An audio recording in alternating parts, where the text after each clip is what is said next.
taking notes in Notion is a very, very simple thing to do. So as you already know, as soon as you start typing something in Notion, it turns into a block. So let's say I'm taking note 1, which I'll have in bold, and then this is some text related to my note.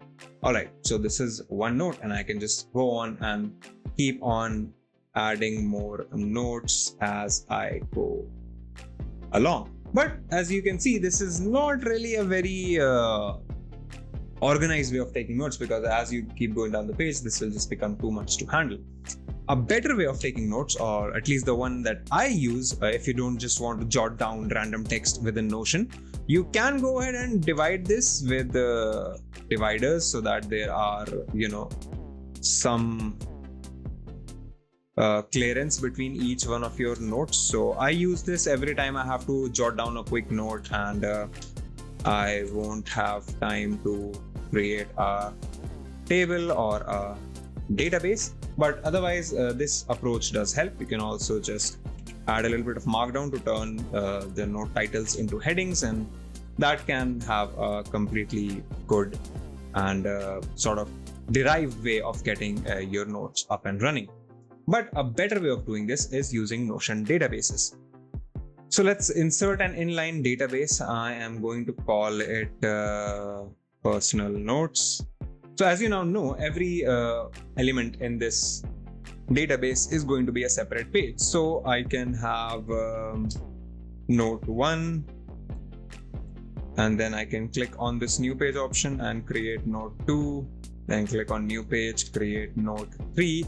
And all of these will be created as their own individual pages. Now I can go ahead and add a select property, add a few options. So job, then house, then personal, then life.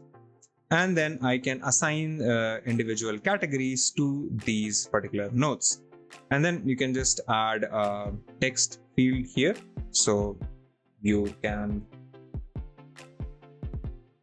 jot down your note components here, and then that's it. This is a rather organized way of keeping notes, because this lets you very easily sort your notes according to what you're looking for. So if I click on sort, then select, and let's say I go ahead and click ascending, you can see that this automatically sorts out my notes for me. If I want to only see a specific note, I can click on the filter button, go to select, and then let's say personal. And so this is now my personal filter.